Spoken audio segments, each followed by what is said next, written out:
pleasant day to you. May God of heaven meet you at your point of need, give you victory, and protect you from the adversary in Jesus' wonderful name. Why don't you turn with me to the book 2 Samuel chapter 11, and we will read, praise the Lord, from verse 14 and on part B. Set Uriah in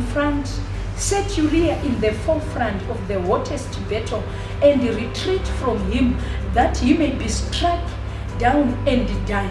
Glory to God. The long story is, King David committed adultery with the wife of Uriah, and he called Uriah from the battlefront, wanting to cover off his sin. But Uriah refused to sleep with his wife while the other men of Israel were on the battlefront.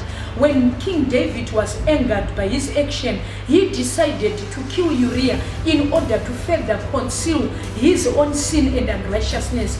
Do you see? Sin begets sin, and covering one sin will lead into covering another sin. So King David, he made a plan. He advised the leader of the battle to put Uriah where the battle was the hottest. And when Uriah was put on where the battle was the hottest, the army was instructed to retreat from where Uriah was, so he was left by himself.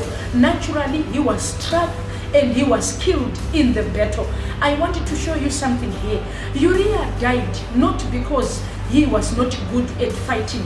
Uriah died not because he was a bad soldier. Uriah died not because it was his time, but Uriah died because the other soldiers retreated from him, withheld protection from him. Uriah died because of the instruction of David. I want to ask you a question today.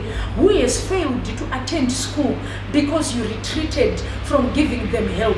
I want to ask you today, who have suffered in marriage because you have retreated in stepping in and helping in that relationship?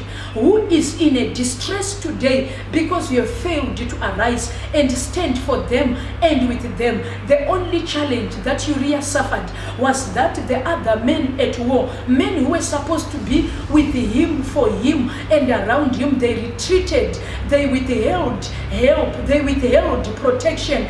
They ran away from him. They left him where the battle was burning, where the battle was at its worst scenario. He was struck down and died. I want to tell you something. The moment you put your hand down and you do not reach out to a next person, somebody may even lose their life. Somebody may lose their destiny. Somebody may not fulfill their destiny simply because you have withheld. I want you to know that how Ruth got married, it took Naomi to connect them with Boaz. I want you to understand that it took a man to tell David that the king would give the men some good price if they killed the man Goliath. I want you to know that it took the servant of Saul to give him the coin he had for him to approach the prophet who put the crown and the oil on his head.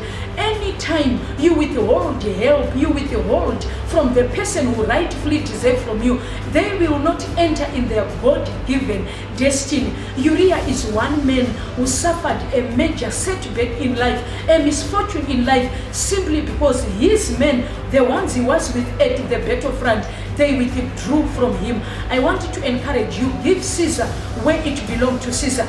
Give help where it is desired for. Look around you. Who is the person who may benefit, who may be lifted, who may be promoted by you raising your hand and helping them? Esther would have never made it into the palace if Mordecai had not introduced her into the corridors of power. I want you to know that it will take you to touch another person's hand to bring about the perfect will of God in their life. For Joseph to fulfill his dream and mandate, it took the baker and the butler to introduce him before the king. Be the butler to somebody, be the introducer, the recommender, and the helper of the next person, and the God of heaven will reward you.